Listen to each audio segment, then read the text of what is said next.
Hey, what's up, guys? Shadow Pickles here. Just got done playing Mouse PI, and I have some things to say about it. Let me start this review by saying that overall, I enjoyed the game. It's not a bad game. There are a lot of things about the game that I love, the obvious one being the art style. The animations are also really charming, and the gameplay is really enjoyable. It's not groundbreaking or anything, but it's serviceable and pleasant enough. However, these two positive components are not enough to carry the overall experience to being one I would consider exceptional or even satisfying. I also want to make a note that the people who worked on the music for this game should also be commended because it was good. It wasn't standout or anything, but it contributed to my enjoyment rather than detracted from it like some other aspects of the game that I'm going to talk about.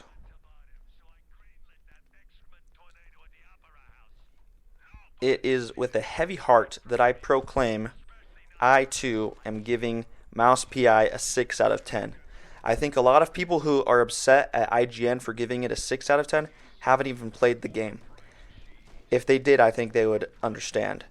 That being said, I think a lot of the reasons the reviewer gave for not enjoying the game were kind of silly. Anyways, my initial impression of the game was much more positive, but as the hours passed by, one thing became clear to me. These developers need to realize that a lot of the time, less is more. I believe that the game would have been better if this philosophy had been adhered to. For starters, the game is just too long. The runtime is about 12 hours, and I think that the story is far too uninteresting to carry a game as long as that.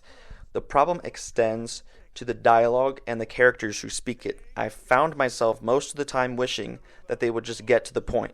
I didn't find what they had to say particularly funny, interesting, or engaging. It is ironic that their designs and animation are brimming with so much character, but what they have to say is often so devoid of character.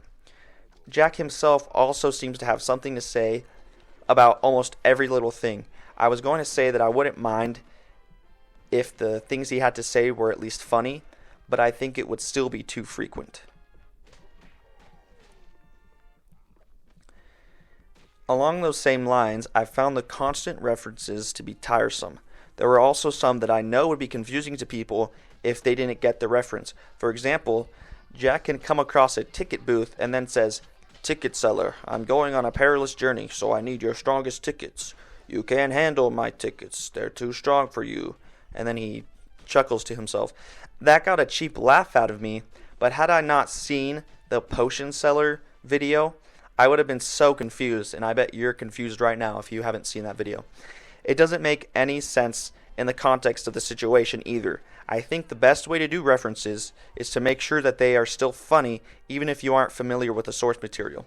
It should, at the very least, make sense within the context of the game. The game successfully did this during one of the boss fights, where the fight scene between Anakin and Obi-Wan in Star Wars was referenced. The boss said he had the high ground, and Jack said he was the chosen one or whatever. It was mostly inoffensive, if a little groan-worthy. Also, I'm not sure, but I think I heard one of the big Mouse Party goons talking about how life as a Sigma male is hard, or something like that. That didn't land for me. It certainly doesn't jive with the 1920s aesthetic the game is going for. I also found that a lot of the levels seemed kind of samey. I don't think there needed to be as many levels as there were, and I also don't think that the levels need to be as long as they are. Overall, I thought the levels were well designed, but they need to cut the fat. When the gameplay is basically the same from start to finish, the novelty of the art style can only take you so far.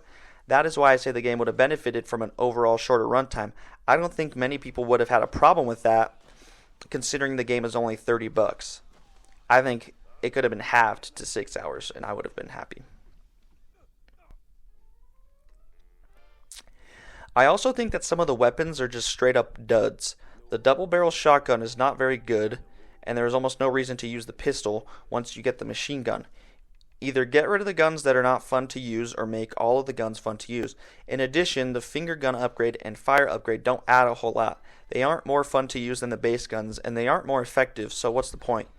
I know they are probably there to make the gameplay feel more varied than it really is, but it doesn't work. One area where I feel like my suggestion of less is more does not apply is that of enemy types. They are all essentially the same. There are no different strategies to taking out any of the enemies. You just shoot them until they're dead. The only exception is the shield enemies who you just kick to stun them before you then mindlessly shoot them. Like I said, this lack of variety wouldn't be as much of an issue if the game didn't drag so much in the second half. So I guess the less is more thing still applies.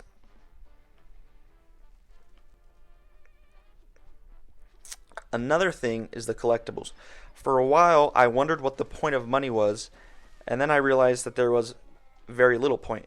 You can't use that money to buy upgrades or anything. You just use it to buy collectible cards and comics, which I, for one, have no interest in. The comics might have been cool, but they are just short snippets. I think you would have to collect all of them and read them in chronological order to appreciate them. I think the cards might have been cool if I cared at all about the characters or lore of the world. The same applies to the newspapers. I am not nearly interested enough to read through those wordy, uninteresting paragraphs. I feel like a lot of the text in the game is just information for information's sake. It isn't for the sake of contributing to the world building. Now, you may say, why are you taking a cartoon mouse game so seriously? And I would say that I'm not. I would just prefer that these kinds of collectibles not be in a game if they are so uninteresting.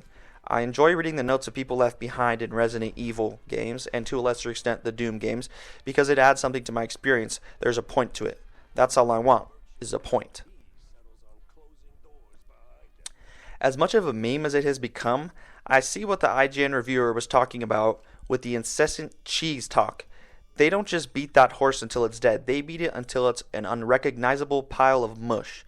It was really only funny the first couple of times. I also don't get it.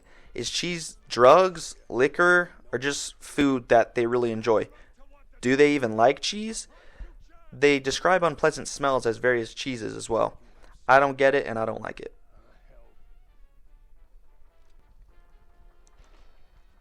One thing I wanted to touch on as well is replayability. I don't think that replayability is necessarily the best way to determine if a game is good or not. However, I don't think this game is even remotely replayable, and I think that's worth mentioning. This should be obvious considering the last half of the game was hard enough to get through for me. I just wanted to finish it to say that I did at that point, even though I felt like I had already gotten all the juice I was going to get from the squeeze. The combat is too repetitive and the novelty of the art style wore out for me before the halfway point of my first, and what will probably be my only playthrough.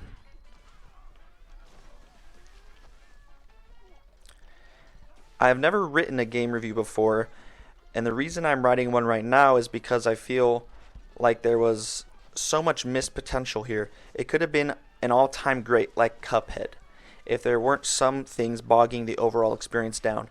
I feel for the animators of the game, and to a lesser extent the sound team and the people responsible for the gameplay. Their work carries the rest of the game, but also cannot be appreciated to its fullest because of the rest of the game. Overall, I like the game, and I look forward to whatever comes from the studio in the future. It just makes me sad because it could have been so much better. If you had asked me halfway through the game what I would have rated it out of 10, I probably would have said it was an 8. But that number just got lower and lower. The game reached a point of diminishing returns, and I didn't feel like my time was being spent well. And eventually, my score had dwindled to a 6. Another little note I wanted to throw in there is that I did encounter some performance issues while playing. I played on the base PS5 on the performance mode, not the graphics mode, and I experienced quite a few stutters and frame drops. A lot of times there wasn't even anything particularly intensive going on in the game, so I'm a bit confused about that. Also, there were a few glitches, but nothing crazy. I got soft locked one time and I had to load a previous save. I'm lucky there was a way to fix that. And I'm sure these things will be patched out and ironed out in the future, so that's why I didn't mention it in the main portion of the review. Anyways, guys, let me know what you think about my critiques in the comments, and I'll do my best to explain myself. And it's totally fine if you have a different opinion and you did find all the jokes funny and the story engaging and all that stuff. Good for you. I'm happy you had a better experience with those things than I did. Anyways, have a good day. Bye.